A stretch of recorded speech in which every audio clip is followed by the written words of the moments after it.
I might as well have just titled this video, "All bullet journals are good bullet journals," but... Hello again team, it's Jess or JashiiCorrin and welcome back for the second video of questions from beginner bullet journalists. If you hadn't already seen my part 1 video, where we mainly had questions about the how and the what of bullet journaling, as well as the questions that were more my opinion based, do make sure to check that one out. Today though, we're looking at the questions related to motivation, inspiration, getting artsy, and keeping it minimal. As per last time, for some of the questions we have today, I'll be referring to other more in-depth videos, so if you want to find any of those, they'll be linked in the description box below. Also, if you have a question that isn't answered in this video or the last one, you can always leave it in the comments, or in the videos that I put up each Thursday, I do a smaller version of this Q&A type thing, where I answer the questions left on the previous Thursday's video. Without further ado though, let's get into our questions. So was I. That's a very understandable feeling. A lot of the advice that floats around online regarding this though, is to just not worry about messing up and just get started. I very much feel this is like the toned down version of telling depressed people to just be happy. Like, wow, thanks, hadn't thought of that. But in seriousness, if you're worried about mucking up to start with, I feel that the most practical advice is just to start in pencil. I still do a good chunk of my layouts in pencil before committing to a pen, because I want to make sure that I've got my spacing right, that everything's in the right place, etc. Even if you don't want to leave it in pencil, using this first and then going over it with a pen is a really good way to make sure that you don't mess up on the first page. Counter-argument, intentionally mess up on the first page, and then the only way is up. As you can see in the index of my first bullet journal, I dropped my pen onto the page. And although I was momentarily heartbroken, and I say momentarily, but I pretty much kicked myself for the next 4 days, in the end, I do now know it really doesn't matter. When I've had a lot of starting anxiety, I sometimes actually like to skip the first page and come back to it later when I'm feeling a little bit more comfortable with working in the journal.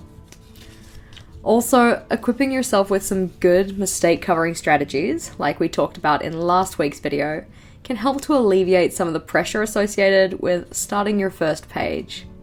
I mentioned it in last week's video, but please do be kind to yourself. You shouldn't compare your beginning to someone else's middle.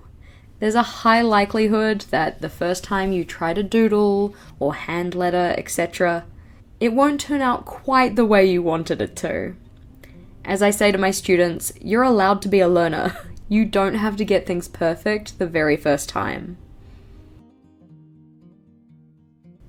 An index, key, future log, weekly logs. You don't need any of these. You may want some of them in your journal, depending on what you're using it for, but need you do not. My recommendation is, of course, to give these types of spread a go, see if they work for you, and if they don't, you can either scrap or tweak them next time. It's okay if these supposed staples don't work for you. You're certainly not alone in that. This one very much comes back to why you want a bullet journal and what you want to use it for. People who want to use it as a creative outlet are likely going to achieve this differently to those who want to use it purely for task and note recording. Reflecting on your why can help you make smarter choices about what you do include, don't include, and how these are included. Taking a mood tracker as an example, if you want to and like decorating, you can do this in the form of doodles that are coloured in daily to represent your mood. If you're less interested in the decoration and more just want the information recorded, you can do a similar thing with just a grid and some different colours. Identifying your why helps you make the system work for you. I've gone through phases of using and then not using my journal quite a few times in the last 4 years. A couple of the actionable and practical things that I did to help me make sure I was using it were to 1. Take it with me. If my journal isn't around when I need it, I'm not going to be able to use it. I intentionally select A5 journal sizes because it's a size that I can easily transport. Some people prefer smaller or larger, but the A5 is a good size for me. Number 2 is to keep it visible. Having my journal out and open wherever I'm working means I'm much more likely to use it. If my journal is closed and away in a drawer or in my bag, there's resistance or more steps that need to be taken in order for me to use it. Thirdly is to make it timely. Having set times that I check in with my journal makes it more of a routine. Sometimes even just having an alarm on my phone, which tells me that it's time to get in and write things down and check things off, can be really helpful. This topic comes up a lot and is something that I do have a dedicated video on. I'd recommend checking that one out, linked in the description box below, but a general tip is to do a little bit of reflection around why you're worried that you're not going to keep up with it. Is it about having enough time? Make layouts that are simple to set up and also simple to fill in day to day. Is it about getting bored with the layouts? Try something new, whether that be novel trackers and collections, or just doing something a little different with the spreads you typically use. Worried about making it Instagram worthy? Well, social media can be a great source of inspiration when it comes to monthly themes and new layout ideas, but all too often people will fall into the comparison trap, which more often than not becomes a deterrent for bullet journaling. It can be really, really hard not to compare ourselves to others. I do it more often than I care to admit, and habits like this just don't serve us well. A good reminder that I like to give myself often is that although I'm not necessarily where I want to be yet, I've still come a long way from where I started. Focusing on progress over perfection is a habit that I'm trying to build, and it may be something worth reminding yourself of whenever comparison sneaks up on you. Sometimes it's not so much about feeling that we haven't executed a layout with an Instagram-worthy aesthetic, but more feeling pressured by social media to make your journal be a certain way, to look a certain way, or have certain spreads, etc. Please remember that there are fan bases out there for, of course, decorative bullet journals, but there are also ones for minimalistic bullet journals. And yes, even messy, well-loved bullet journals. I encourage you to seek out accounts that align with the way you want your journal to be. Surrounding ourselves with like-minded individuals, even online, can help make us feel just a little bit more comfortable. And this certainly goes for bullet journaling too. That's not to say that you can't or shouldn't follow or find inspiration from social media accounts that have a different style to you, but finding others who are doing things that are similar can just make it a little bit easier. Also remember that whatever you put in your journal doesn't actually have to go on social media. If the goal is to make layouts that will be popular on Instagram, then sure, you're probably going to want to find a certain aesthetic or niche that brings in all the likes. But if your initial goal wasn't to amass a major social media following, then does it really matter if it's not Instagram perfect? All this to say, remember that it's okay to walk to the beat of your own drum. Your journal is very much allowed to be different to what you see online. Please be kind to yourself, and remember that comparison, more often than not, is going to be detrimental. Catch yourself when you do it, and try to course correct. This one was kind of funny, somewhat related to the last question, and one that I felt was worth a mention. Some people like to have very decorated spreads in their journal. Some people like to keep things very minimal. Some people like to flip-flop between one or the other, and for others, just a little bit of decoration is okay. And all of these are perfectly fine. If you're worried about having too many decorations in your journal though, I'd recommend asking yourself a series of questions. 1. Why are you decorating? Are you doing this because you want to and like to decorate? Or do you feel like you have to because that's what's popular on social media? As we said, both decorative and minimal journals have devoted audiences on social media, So if you're only decorating because of perceived pressure from the more artistic bullet journalists, it might be time to stop. Question 2. Does this level of decoration detract from your purpose for journaling? If your journal is intended to be your creative outlet, then there's nothing wrong with having it very decorated. If your journal was intended for recording tasks, appointments, notes, and having it heavily decorated isn't allowing you to do that, it might be good to cut back. But if the intended purpose for your journal was the same, and having a lot of decorations isn't stopping you from being more productive, or maybe it's even helping you make sure that you are recording those things because you now feel like the pages are nicer to look at, more power to you. You keep on decorating. And question 3, does this level of decoration bring joy?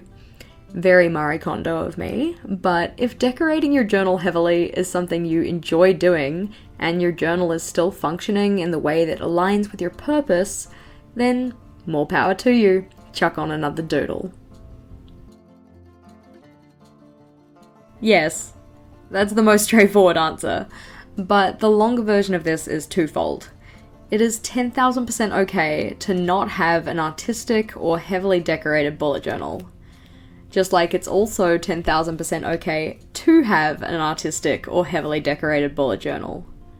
The second point is that just because you're not what you deem to be artistic now, doesn't mean you'll never be, and it doesn't mean you can't get creative in your journal. Especially if you want to use your journal to help you develop these artistic skills. Give the artsy stuff a go. Remember that practice makes progress. In the meantime though, while you're still developing your skills, things like stickers, washi tape, coloured paper, etc., all of these can be used instead of drawing or painting elaborate decorations.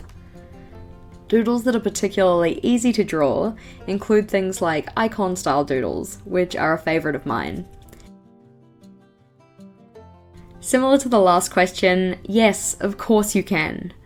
We mentioned it before, but social media, Pinterest and Instagram in particular, can be huge sources of inspiration for themes and layout designs. There's nothing wrong with taking inspiration from others. Just make sure that if you do, giving credit regarding your sources of inspiration is super important. We want to give credit where credit is due, so make sure that, especially if you're posting your spreads online and the design has been inspired by someone else, let us know who it was that inspired you. 1, it's a great way to show your appreciation and support for others in the community, and 2, it's a cool way to let people know where they might find inspiration. Crediting others is essentially a way of showing gratitude, and we know that it's been scientifically proven that showing gratitude is good for us. As a side note, there is a difference between taking inspiration from and recreating the work of. Taking inspiration from means that you've seen a piece, appreciated the designs and the elements involved, and then used those ideas to create something new. Recreating the work of is just that. It's making the same thing as someone else. That's not to say that either of these are bad or that one is acceptable and the other isn't. Just make sure that when you're giving credit, you're giving the right kind of credit.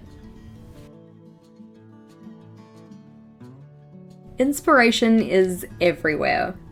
While some of the creative members in our community find it easy to take the inspiration they find from everyday life and put it into their spreads, I personally find it much easier to take inspiration from things that I've already seen done in bullet journals, and then expand on or change them to make them my own. Something that I like to keep in my long-term collections bullet journal is a running list of the different monthly themes that I'd like to try in particular. Whenever I see a theme idea on social media that I like the look of, I'll add it to this list so that when it comes time to set up for a new month, I have a list of ideas ready to go. Sometimes the materials that I have on hand can be the inspiration for my monthly themes. For example, for both last June and this October, my monthly themes were centered around a set of washi tape that I wanted to use. Sometimes I'll have a particular colour or set of colours that I want to use for the month, and I'll use that as the starting point to come up with the theme idea as well. That's essentially what happened for both April and September this year. On a related note though, if you're looking to find colour palette ideas for your bullet journal, I do also have a video on that which might help. I'm so glad you asked! I really enjoy putting together videos for different layout ideas, whether they be for weekly logs, monthly logs, habit trackers, etc. Rather than go through all of them in this video though, I do have a link to the playlist that has all of those idea videos in it. So if you're looking to find something in particular, I do recommend checking it out. If you weren't able to find what you were looking for though, let me know in the comments below and maybe I can make a video to help you out. As always, thank you to everyone who gave me question ideas for this video and the last. If you had a question that wasn't answered in either video though, do make sure to check out the Plan With Me videos that I release each week. In those I answer questions left on the previous Plan With Me, so it's a good opportunity to get your specific questions answered. Hopefully you found today's video interesting or insightful, and if you did, please do make sure to give it a big thumbs up. As always, thank you for watching team, and if you wanted to see more from me, feel free to go check out one of my other videos. Until next time, bye!